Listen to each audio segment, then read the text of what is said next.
සිනහවත් තරම් තවත් වටිනා දෙයක් මේ ලෝකයේද?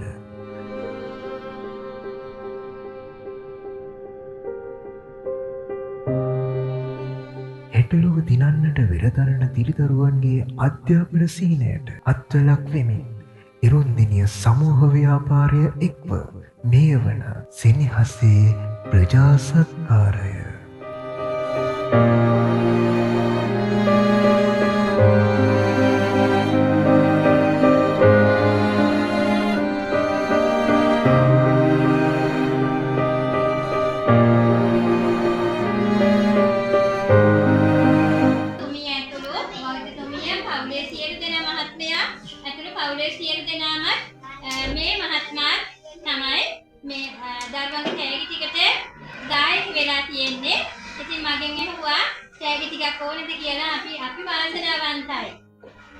එහෙම අහලා අපිට තෑගි ලැබෙනවා කිව්වහම අපිට දැන් ගන්නත් දවසේ ඉඳන් එතුමාලා සහයෝගය ලබා දුන්නා.